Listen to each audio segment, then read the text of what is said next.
Konteks. Berjumpa kembali dengan gua, Joe Wicaksono, di program Di Luar Konteks. Ketika lu semua ngelihat tayangan ini, berarti kita semua berjumpa di penghujung tahun 2023. 1 tahun telah berlalu, banyak hal yang kita lewati. Di Luar Konteks sudah menghadirkan buat kalian semua, buat lu semua, mulai dari narasumber yang bisa menjawab, narasumber yang nggak ditanya jawab, sampai narasumber yang nggak hadir juga ada. Perjalanan Di Luar Konteks panjang, apalagi perjalanan Konteks Indonesia Media. Karenanya, di penghujung tahun ini gue pengen ngobrol dengan seorang sohib gue. Dia sangat suka dengan musik-musik cadas, musik-musik rock. Siapa dia? Dia yang tahu bagaimana melahirkan konteks, bagaimana konteks berjalan. Tapi gue nggak mau nyebut namanya. Gue akan memanggil dia dengan cara yang berbeda. Seperti lagu tadi. Dia sangat suka lagu itu. Dan gue akan panggilkan dia dengan lagu Don't wanna close my eyes, I don't wanna fall asleep, cause I miss you, babe. And I don't want me to take, cause even when I dream with you, the sweetest dream I never do, I still miss you, babe. And I don't want me to take. Jauh banget jalan nih. Jauh banget. Enggak, itu sinyal aus gue. Oh iya. Tos dulu dong. Teh nih. Selamat datang kembali, Bang, di kursi. Boleh ngerokok kan? Boleh lah. Selamat datang lagi di kursi Di Luar Konteks. Ya. Oke. Nah, lu ngapain mau kesini? Ngapain lu? Gue nggak tahu. Lu mau ditanya-tanya gitu? Mau tanya-tanya? Biar kayak orang-orang gitu. Enggak juga? Enggak juga sebenarnya. Gue dipaksa. Ntar gue mau ngerokok dulu. Gini aja. Lu inget nggak?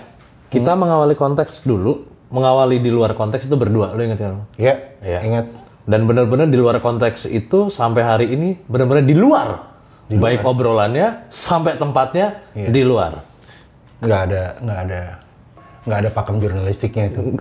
Nggak ada pakemnya tuh. Udah. Nah, tapi hari ini kita di luar konteksnya di dalam ruangan. Tapi gue pengen kita obrolannya yang di luar konteks. Iya. Artinya something beyond dari konteks. Sebelum gue mau nanya-nanya banyak hal, kenapa sih namanya konteks? Kok namanya konteks gitu? Karena semangatnya dulu gini. Satu, nama itu bagus. Oke. Nama itu bagus. Lo nggak ada beberapa pilihan nama dan rasanya bagus-bagus. Dan itu kayaknya masih gue simpen. Nama-nama yang gue rasa bagus itu. Kenapa pilihannya ke konteks? Karena seiring dengan pertumbuhan media digital ya saat ini maksudnya di beberapa tahun terakhir, gue berawal dari orang koran yang punya pakemnya strict. Orang koran dulu. Orang koran. Yang tumpukan terus koran gitu. Ya gitu. Orang koran yang pakemnya strict ketika media ini terdisrupsi ke digital. Seharusnya jurnalisme itu hanya mediumnya aja yang berubah, tapi ruhnya tidak. Ruhnya enggak. Kenyataannya dengan kebebasan yang sebebas-bebasnya. Lu punya 1 juta, lu bikin website berita bisa aja. Iya. Bisa aja dengan berita comot sana, comot sini, bisa aja. Nah dari situ akhirnya dengan beberapa temen kita kepikiran untuk kenapa ya media-media sekarang itu bikin pemberitaan kok terkadang nggak sesuai konteks. Tidak sesuai konteks. Makanya kita kepingin mengembalikan itu semangatnya. Idealnya kepingin mengembalikan itu agar kalaupun medium informasi ini berubah dari koran ke TV pun sekarang udah hampir hilang ya, nggak begitu anu lah ya, nggak booming seperti 10 tahun lalu apa. Semua mengarah ke media digital, konvergensi media. Jadi gabungan antara TV, radio, tulis itu jadi satu bercampur baur. Kita kepingin semangat jurnalismenya tetap sama, yaitu memberitakan sesuatu yang sesuai dengan konteks, tidak clickbait, datanya pun data yang valid dan bisa dipertanggungjawabkan secara jurnalistik, begitu. Oke. Kalau gitu gini, lu tahu kan, di luar konteks itu selalu ada 15 minute hot seat. Iya dong. Iya, Boleh dong gua 15 minute hot seat sama lo. Bisa 10 aja nggak? Enggak, 15 menit. Oke. Sama seperti biasanya, perjanjiannya adalah izinkan gua nanya apapun sama lo. Lo boleh jawab apapun, Bang. Tapi kalau lo nggak mau jawab, lo boleh skip. Deal? Tentang apa ini? Terserah gua dong. Terserah gua. Emang narsum doang yang ngerasain hot seat. Lo juga harus ngerasain dong. Deal ya? Deal ya? Oke. 15 minute hot seat di luar konteks with Pemret Konteks Jimmy Raja.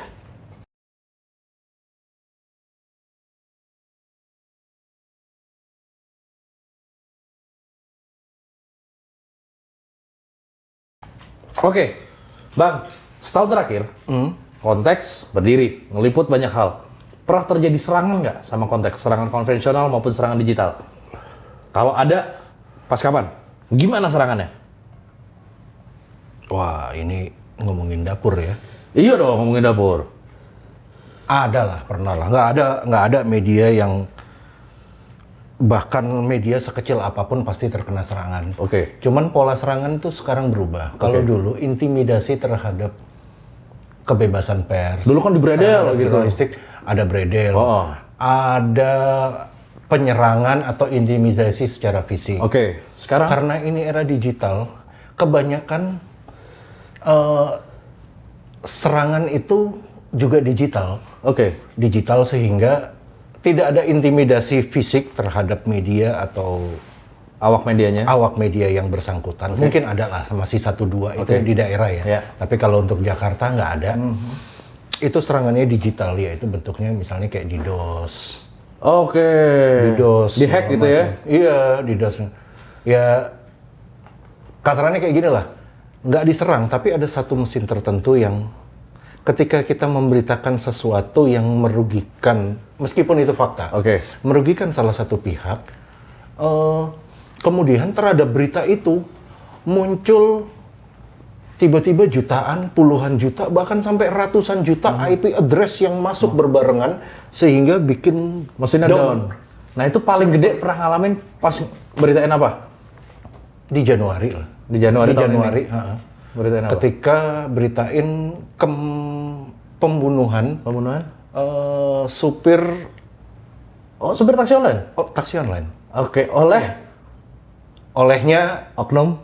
Ya dicek aja lah Januari ada atau di konteks Februari ya? itu. Ada di konteks. Oke. Itu dan kita stop. Kita sampai stop memberitakan, padahal itu konteks yang pertama kali dapat. Itu konteks? Bukan pembunuhan kejadiannya, itu kejadian pembunuhannya semua media banyak dapat. Tapi siapa pelakunya? Itu konteks? Konteks yang duluan dapat. Oke. Sampai kesatuannya apa, siapa namanya, pangkatnya apa, dia asalnya dari mana, dia anak keberapa. Eksklusif tuh? Dapat. Konteks? Oke.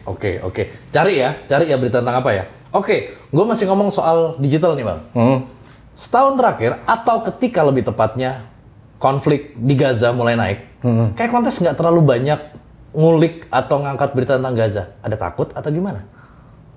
Nggak takut sih, tapi konteks lebih meletakkan serangan pada, meletakkan konflik itu pada proporsinya.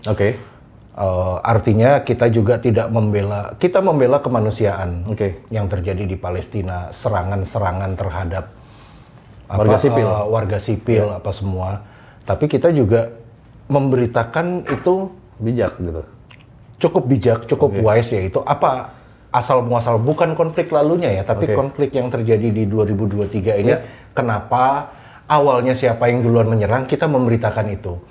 Tetapi kan dialami oleh beberapa media mengalami itu, bahwa ada juga tangan-tangan kuat ya, tangan-tangan kuat di Dan dunia nggak kelihatan gitu ya. digital ini yang nggak terlalu kelihatan, sehingga itu ya itu intimidasi digital terhadap media itu terjadi. Itu yang bikin konteks proporsional saja ngangkat. Proporsional saja, nggak terlalu Oke. umbar-umbaran lah. Oke. Kalau gitu gue masih ngomong serangan. Ketika masuk di akhir tahun, politik dong mulai naik dong. Iya. Pasti konteks juga bahas banyak tentang politik. Iya. Ada serangan politik nggak? Ada. Ketika ngangkat si ini nggak terima, ada gitu. Kita memberitakan fakta dan kita konteks itu tetap di strict di jurnalisme bahwa semua itu informasi kita saring terlebih dahulu sebelum diberitakan. Dan kita rasanya cukup berimbang lah memberitakan 3 paslon ini. Tetapi ya gitu.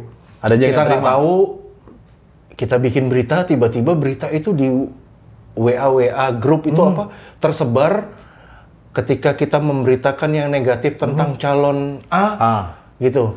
Calon B pasti yang menyebar atau calon C yang menyebar. Tapi yang disalahkan ini medianya ini pasti dibayar bla bla. Oke. Tapi yang nanggepin kayak gitu capek juga kita kan. Kita berjalan pada keyakinan saja bahwa yang kita beritakan itu fakta, tidak salah, dan kita nggak lebay lah. Oke. Kalau gitu, gue mau nanya soal fakta. Gimana caranya konteks sampai hari ini menjaga beritanya atau fakta-fakta beritanya tetap aktual, tajam, bisa dipercaya? Saya agak nggak sepakat ya sama istilah itu. Karena itu bukan punyanya sebelah itu. Punyanya sebelah. Iya. Kita tetap membaca teks atau menulis teks itu sesuai konteks gitu. Ketika banyak juga hal-hal yang saya khususnya selaku Pemret kadang-kadang kan dengan mungkin sekitar ratusan berita yang diproduksi konteks per hari itu nggak bisa mengawasi semua. Nggak bisa mengawasi semua.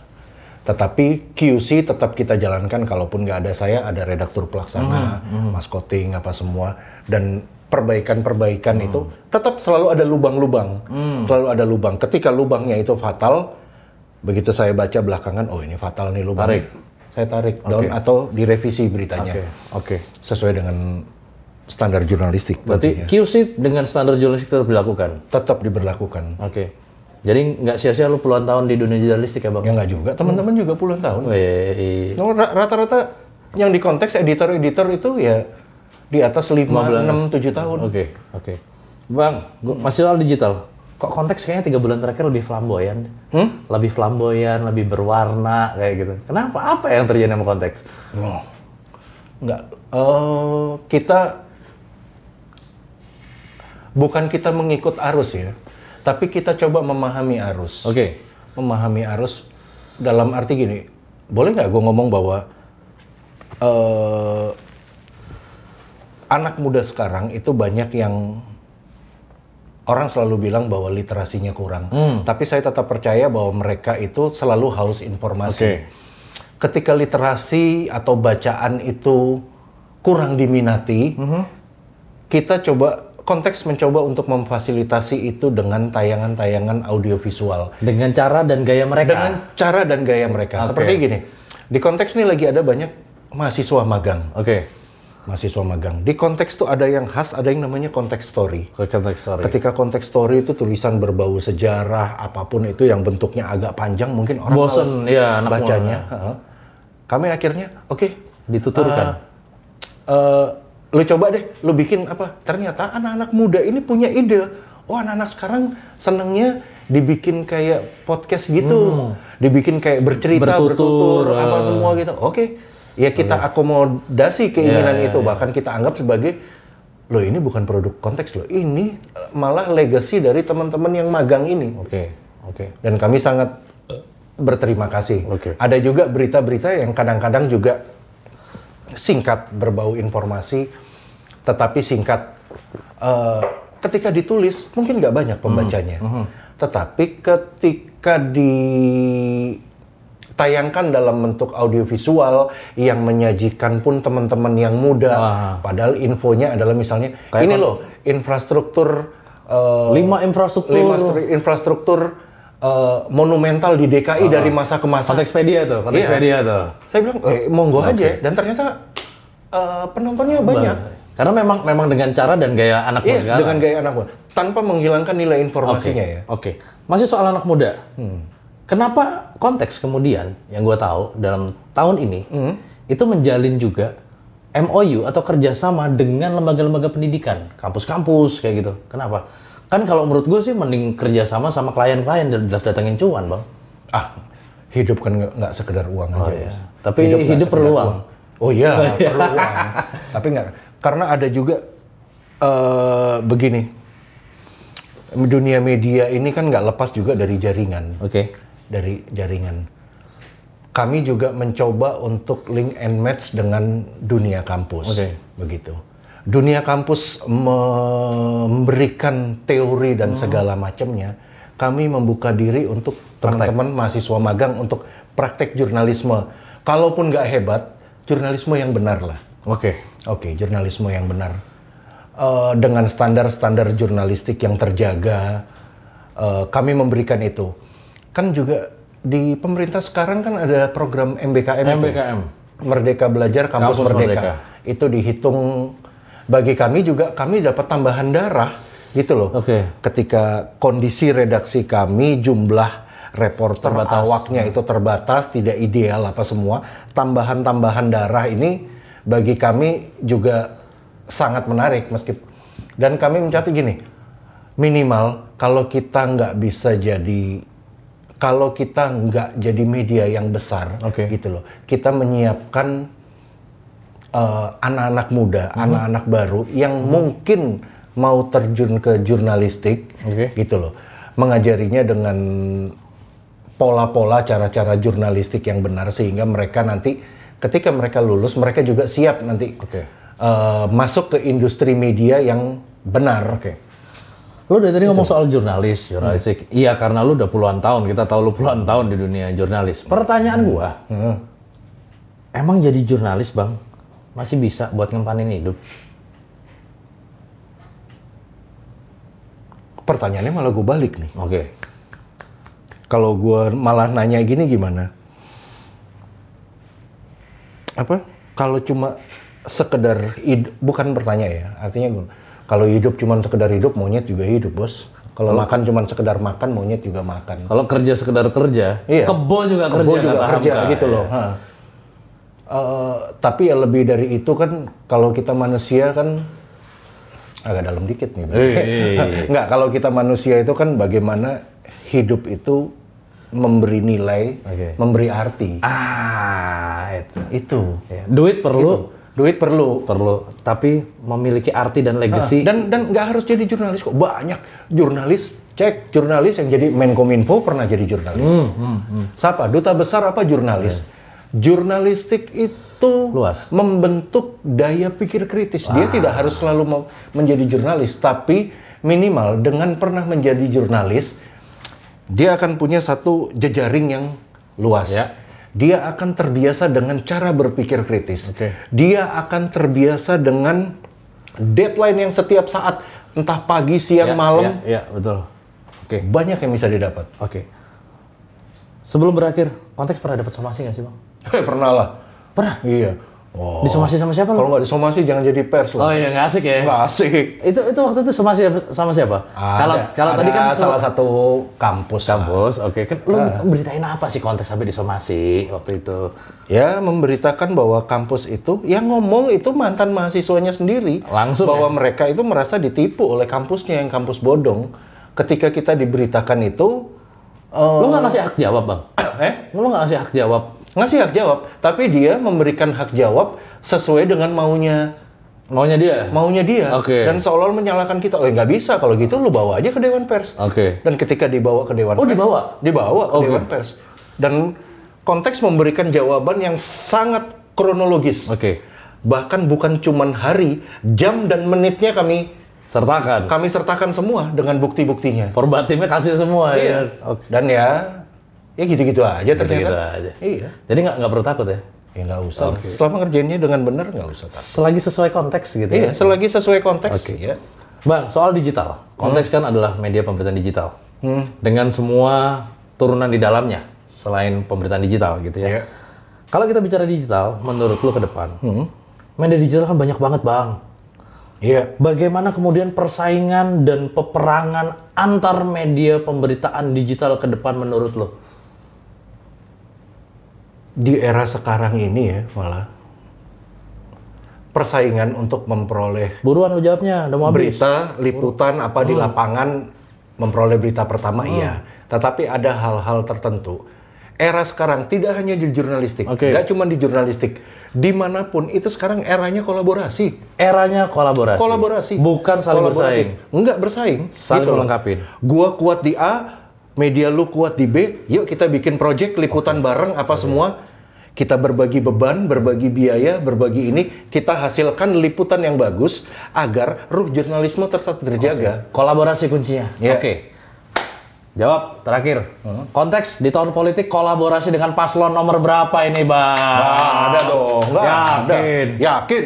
Tetap straight nih. Straight. Sesuai konteks nih. Sesuai konteks, meskipun ada awak-awaknya yang pasti punya preferensi politik sendiri lah. Oh, gue sini. Cuman kan kita ngejaga tetap. Oh, ini loh, koridornya di sini. Nggak ada nih, Bang ya? Nggak ada. Oke. Yakin? Yakin? Oke. 3, 1, oke.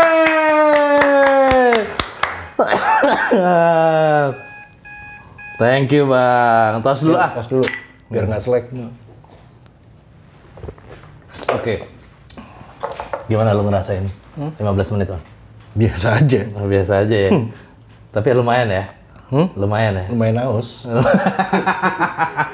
Ya itu yang dirasain sama apa narsum-narsum kita selama ini ya begitu nggak mereka kan nggak tahu. Mbok ya biarin aja narsum yang ngerasain itu, jangan gua dong. Tapi gini, gua mau sedikit elaborate sedikit. Dari tadi pertanyaan, apa yang membuat lo persisting? Maksudnya tetap teguh di dunia jurnalistik dan media dengan tadi serangan digital banyak, dihack udah pernah, terus serangan politik ada, disomasi ada, kayak gitu. Apa yang bikin lo dan konteks tetap setia teguh di jalan jurnalistik ini? Ya sama aja nanyain ke petani. Petani itu kan ada resiko resiko banjir. Dia udah capek-capek nanem, ada resiko gagal panen apa semua. Tapi kenapa dia tetap setia? Nasib. Nasib. Bisa nasib, bisa itu adalah memang pilihan hidupnya. Calling. Itu calling. Lo bilang bahwa lo sebagai jurnalis dan dunia jurnalistik lo adalah calling lo. Meskipun kadang-kadang kosong juga kantong bos. Oke. Nah, terakhir Bang, kita mau ke tahun yang baru nih. Pesan lo buat generasi muda, kan katanya banyak orang bilang, lo tadi bilang nggak setuju bahwa generasi muda itu miskin literasi. Oke, kalau gitu pesan lo buat generasi muda, seperti apa menyikapi perubahan politik, perubahan berita, perubahan sosial dan semuanya. Pesan lo untuk generasi muda apa, Bang? Pesan gua, kok kayak orang tua gue jadi. Udah tua lo emang, udah tua lo ya, udah tua. Enggak. Jangan berhenti untuk mencari informasi aja. Oke.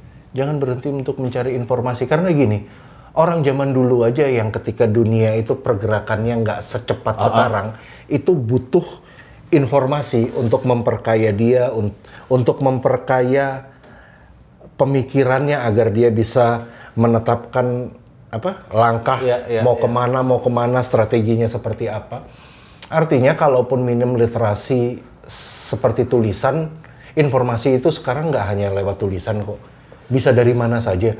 Cari di YouTube, lu kepingin tahu tentang, kalau lu nggak suka baca, lu kepingin tahu tentang siapa misalnya Kaisar zaman Kaisar Ming, Kaisar Ming apa semua. Ada. Cari aja, ada yang sampai detil-detil itu. Gitu. Jadi jangan pernah berhenti untuk mencari tahu, mencari informasi karena apapun itu sejarah di belakang itu yang membentuk kita di hari ini. Dan akan menjadi Dia akan pedoman kita untuk jadi ke depan. pijakan. Iya. Iya, jadi pijakan. Itu pesan lo. Iya. Oke, untuk anak muda berarti selalu mencari Berarti tahu. gue ngasih pesan ke diri gue nih ya. Enggak gitu konsepnya, Babang. Enggak gitu. Oke, berarti untuk generasi muda cari tahu terus, cari informasi banyak-banyaknya, cross check berita. Kalau dapat Iya. satu selalu cross check, Iya. dan bacalah apapun yang lu baca, teksnya baca sesuai. Konteks. Oke, itu obrolan gua sama abang kita Jimmy Raja, Pemret Konteks di akhir tahun ini. So, tetaplah setia dengan konteks karena cuma konteks yang sesuai dengan konteks. Sampai jumpa. Yo, thank you.